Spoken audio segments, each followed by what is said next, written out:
Welcome back to Africa Update here on Trust Elevation, reaching from Abuja, Nigeria's capital, and I'm your host, Chiamaka Nwafor. Now, this week we'll be looking at events happening in DR Congo, Zimbabwe, and Somalia. Let's start with DR Congo, where a military court in the Democratic Republic of Congo has sentenced 25 individuals, including Colonel Nanga, the leader of the rebel coalition Alliance Fleuve Congo AFC, to death. The trial, which was televised, found Nanga and his co-defendants guilty of war crimes, insurrection, and treason. Nanga and 19 others were sentenced in absentia as they are currently fugitives. The AFC, founded by Nanga in December, aims to unite various armed groups, political parties, and civil society against the Congolese government. The trial and sentencing come amid ongoing tensions between Congo and neighboring Rwanda, which Congo accuses of supporting the M23 rebel group, a member of the AFC. Now, despite the recent ceasefire agreement mediated by Angola, the conflict remains volatile, with renewed fighting reported near the Uganda border. Joining me to discuss further on this topic is a regular, very wonderful regular on the program, is Ambassador Haruna Warkani, a documentalist. But before then, he was an ambassador for the Economic Community of West African States, ECOWAS. Thank you for joining us. Thank you for having me. So, Ambassador, you've heard our first story, our introduction to the story. What now, earlier, before this happened, about some hours ago, Tshisekedi himself had actually come against this a particular person, I don't know if this is Nanga, saying that the guy, I think it's Kabili or something, was inciting problems for him in his country. And then this now has happened. There are actually about 26 people. One was sentenced to just 20 years in prison, and then the rest of them 25 years, and 25 others actually sentenced to death. Now, what do you make of this? What do you have to say about this? Well, thank you for having me. The DR Congo, essentially, we will say is in French, a potpourri, a boiling pot, because the crises are too complex, long-standing, and apparently difficult to end because of vested interest in that country, which is not far from the issue of resources, particularly mineral resources. The government would have succeeded in sentencing this rebel leader and his group largely in absentia. However, that does not solve the problem of the DR Congo, because it might actually be the beginning of a new phase of crisis in that country, in a way, because the foreign interest, both African and extra-continental interest in the Congo, makes it very complex for a one-time solution to be found, as it were. And that's why President Tshisekedi might be feeling a sigh of relief for having put these people behind bars. However, since they are in absentia, essentially, it only sends a signal that these people will dig in more wherever they may be right now, because they are fugitives of the law. And so, effectively, if they are not under prison custody, it makes it much more difficult for them to hear of these sentencing, because they don't believe they have committed any crime other than the fact that they disagreed with the government. And this disagreement stems from the fact that with the expanse of the country called DR Congo, you find some interest groups that have all been pulling in different directions for obviously diametrically opposed reasons that it has been very difficult to resolve. And this goes back to pre-colonial history of the DR Congo. You have a conglomeration of different tribes, groups, ethnicities, etc., coming together to form a country which has been very difficult to manage. Very, very difficult. How is that difficult to manage? We in Nigeria are of the same kind of extraction to different people, different tribes. Okay, the basic thing is the issue of resources, exploitation, and management of these resources, and who are actually exploiting these resources. Essentially, Congo became like a plate where everyone can come and take. With the emergence or arrival of the Belgians, who had control of Congo, it became obvious to them that European countries could not just leave Belgium alone. And so you had the French and later the Americans, who all came in scooping whatever they can, because the entire industrial activity of the Western world, so to say, depended to some extent on what was coming out from Congo. If you take the simple metal called cobalt, and the other one in electronics, literally, there can be no electronic device that you can successfully manufacture without such a product. And therefore, the interest in Congo is beyond the citizens of Congo. I want to come back to the death sentences that have been handed out to the 25 people and one sentence of 20 years life imprisonment to one other person. That's about 26 sentences so far. And what I'm going to ask now is the legal and ethical implications of this sentencing individuals to death in absentia, particularly in this kind of case that involves high-profile rebel leaders. Well, like we just said a moment ago, it's going to be much more difficult to implement these sentences because, first, this trial was in absentia, which means the government doesn't even have control over them, of these individuals. Two, these individuals are actually enjoying protection from the vested interest in that country. And therefore, even if they were to be physically in the DR Congo, you will never see them. And so the government has more burden now that they have announced sentences. It becomes much more difficult for even peaceful resolution of this matter to be possible anymore. And until and unless the government perhaps goes back to look at some of this, this is essentially a military court in a supposedly democratic setting, which still makes it very difficult because you have also complicated the situation here.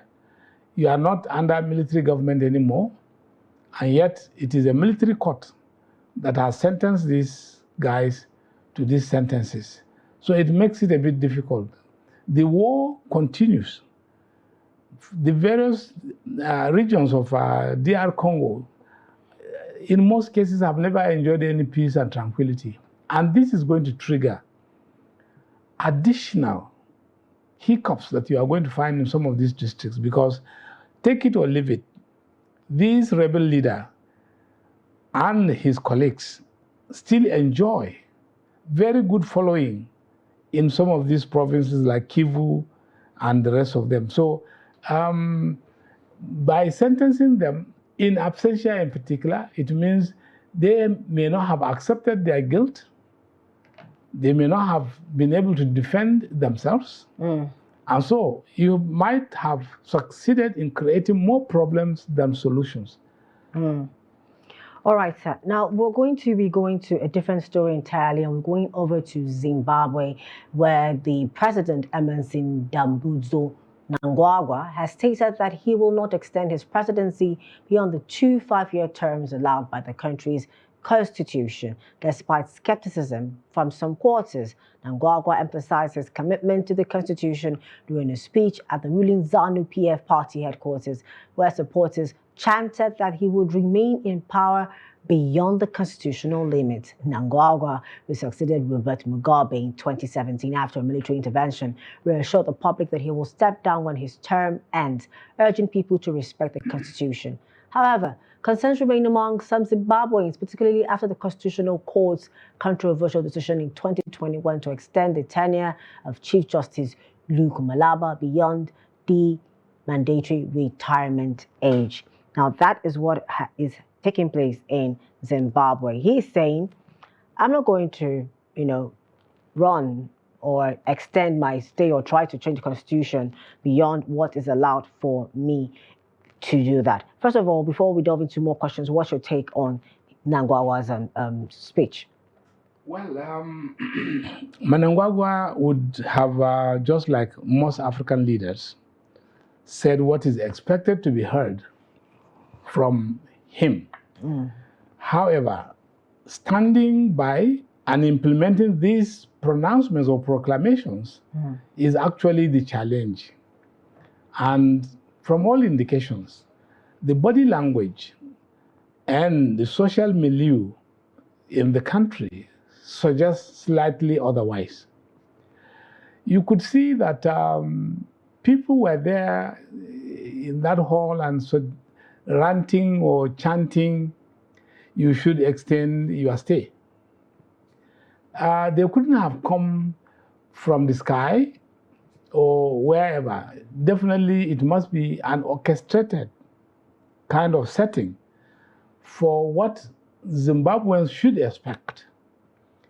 Mnangagwa, having taken over from Robert Mugabe in 2017, has successfully steered the country away from total economic collapse and might have achieved some few economic strides, stabilizing the country and growing the economy. However, the question of succession has remained very hot potato for the country because the opposition parties have all the time harped on the fact that Mnangagwa may want to repeat what Mugabe did in Zimbabwe. And that's about 20-something years. Yes, exactly. Therefore, chances of free, fair, and credible elections that could produce a counter result than the sitting president might be difficult. And that remains so, which is the challenge African leaders generally or the African continent is having. Zimbabwe might look small and maybe inconsequential in African metrics politically, but you see, the same issue that we just left of the DR Congo, of the question of resources, natural resources, is at also the bottom of some of these things. Now, there are some interests from outside of Zimbabwe, starting from the neighboring South Africa, with vested company interest in that country that are looking at the resources that seems to be cheap, available, and easily takeable. So you have that very intrinsic reasoning why changing government sometimes might be difficult, because already the sitting government would have signed out deals with some companies and what have you. And then the discovery of oil, for instance, in Zimbabwe, makes the matter even more complex, because now you are talking not just of physical, natural, hard, solid rocks, but including crude oil and gas. So that becomes even more complicated, and therefore, expecting that Mnangagwa is going to respect the tenure limits, I have my doubts.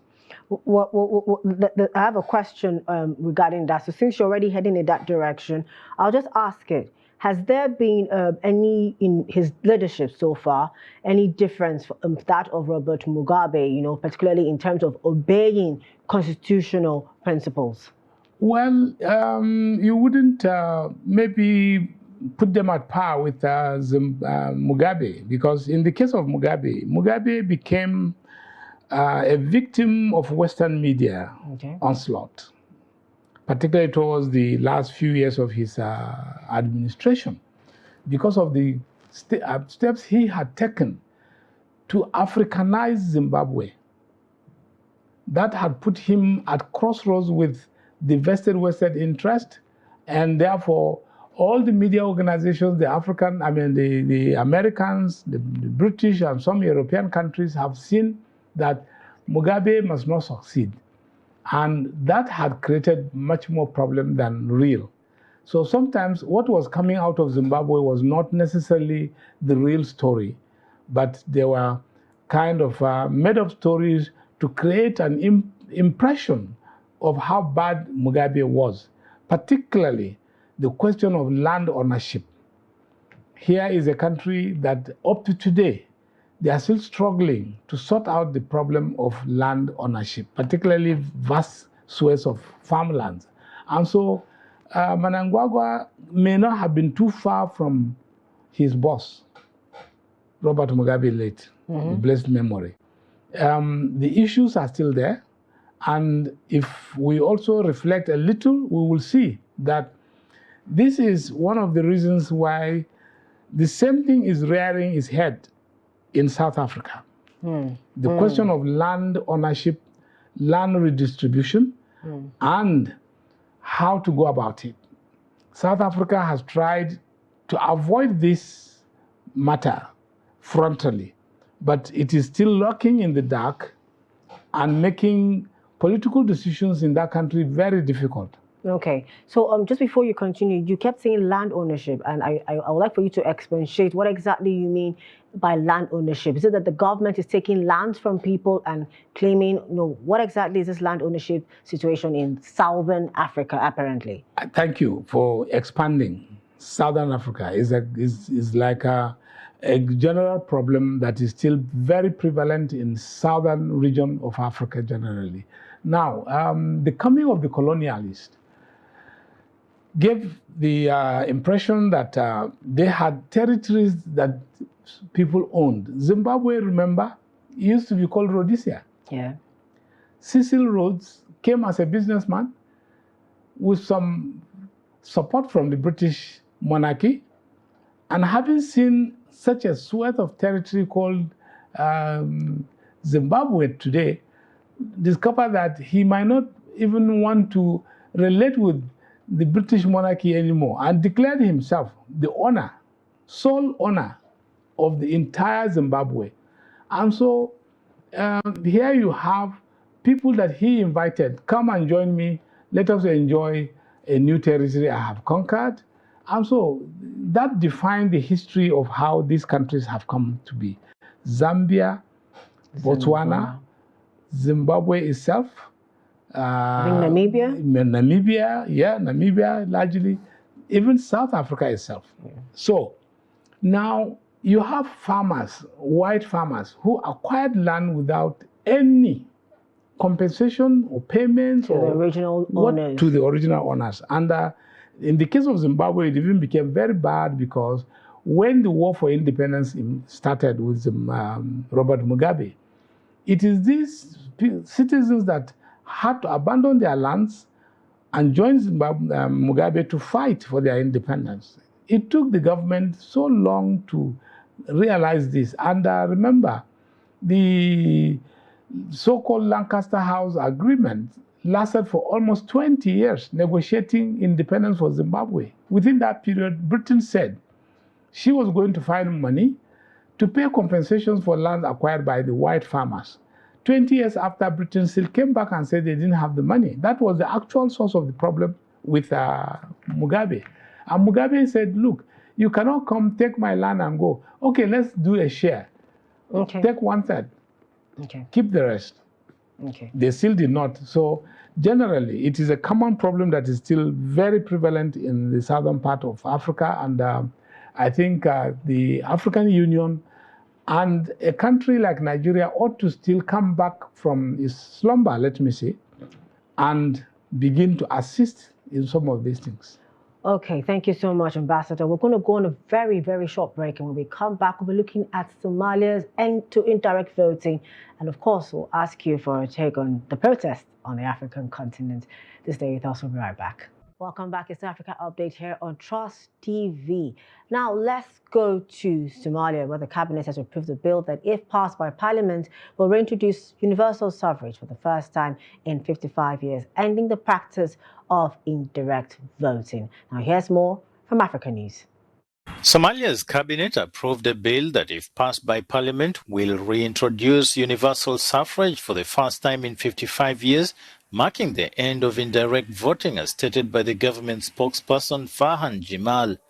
Amid significant insecurity due to an Islamic insurgency and unstable state frameworks, presidents have been elected by lawmakers who are themselves chosen by clan heads and elders. If implemented, it will mark President Hassan Sheikh Mohammed the last leader elected indirectly. The country had intended to shift to direct voting in 2020, but extended political disagreement and persistent insecurity led to the continuation of the indirect voting process. Somalia has endured decades of insecurity, with the central government in Mogadishu struggling to exert its authority over parts of central and southern regions. All right, Ambassador, you've heard that, you said that. First question will be, and maybe our only question for this conversation will be, what challenge? Now, Somalia is a country filled with so much insecurity problems. What challenge will they face in implementing this suffrage bill in light of its insecurity challenges? Well, Somalia the name has become synonymous with conflict over the last 20-something years, or even more, actually. And this is because prior to the constitutional changes that brought about the indirect voting, Somalia generally had been a country, you would say, fractured along ethnic lines that have become very, very difficult to kind of knit together. And if you recall, as far back as 1990, when America attempted to interfere and say, okay, for peace to reign here, we need to take some steps. But unfortunately for America, the intervention proved very fatal, and some of its citizens were killed, some disgraced or harassed in such a way that America took a fundamental foreign policy decision never to easily interfere in African politics. Yes, and that's very fundamental. Now, because of Somalia's strategic location on the Horn of Africa and at the entrance of the Red Sea, it becomes very difficult for the country to equally achieve its political goals, because foreign interventions are very obvious. And sometimes most of these things you see are fueled from outside rather than just what the country requires for itself. Now, this bill being introduced, if it succeeds, means the Somali citizens for the first time will be able to vote directly. What that means is the ethnic cleavages in the country would seem to have a say on what shape of government might come at the center. Okay. That's the basic essence of this bill. Okay. However, it is also going to deny some who hitherto, some ethnic cleavages that, groups that had enjoyed a kind of unfettered access to power, political power. Okay. So it's a matter of balancing, which is going to be very difficult to probably manage. Okay. Some people will be happy because they will gain political strength. Okay. Some are losing because of obvious reasons. So the government there has tried, let's accept that. However, managing this bill itself into law might prove very difficult for the country. Okay, I hate to cut you short there, but we're running out of time, and I would like for you to speak on Africa and its protests. We've had the Kenya protest, we've had the Nigerian protest, yes, the hashtag End Bad Governance, hunger, hardship protest here in Nigeria. What's your take on protests in the continent? It's like it's a thing. I heard the Ghana, I'm not so certain, had a mini sort like protest too, like sometime like a few weeks ago or something. Yeah. So what's your take on this? Well, protests has become part of the growing democratic culture. Okay. And we cannot assume or pretend that it doesn't exist anymore. The case in Kenya and Nigeria in particular have brought to the fore that there is a kind of breakdown of democracy itself. Democracy isn't working. And until democracy begins to work for and by the people, we are not likely going to see an end to some of these uprisings. People will continue to tell their governments that, no, we voted you in, we are not happy with what you are doing, and so we want to have something different. And the case in Kenya is a very strategic and important one, because now it looks like President Ruto is invariably on his way out. It's going to be very difficult for him to change the narrative as it is evolving. And it's like an end game has come, because when you use excessive state power to suppress legitimate concerns of citizens, you've created an environment where there is going to be total disaffection. The same thing here in Nigeria. We need to manage it very carefully, because it is surely most likely get out of hand. And I think one important thing also we need to draw attention here is the military should learn to keep away from the democratic process until invited formally. And the only formal invitation is when and if there is a state of emergency declared. The military has no role in managing crisis, because they are purely civil. And military should not be heard, military should not be seen. Therefore, like the threats we have received from some of has become very difficult. I know I've had to cut you short, and I know that if I had allowed you, you would have more to say about this. It's been quite a very, very, very interesting conversation today on Africa Update. And thank you so much, Ambassador, for gracing us with your presence on the show, giving us your insights and experience. Thank you for joining us today on the program. Don't forget to follow us on our social media platform and on our YouTube live stream. I am Chiamaka Nwafor. Same time, same place next week. Bye for now.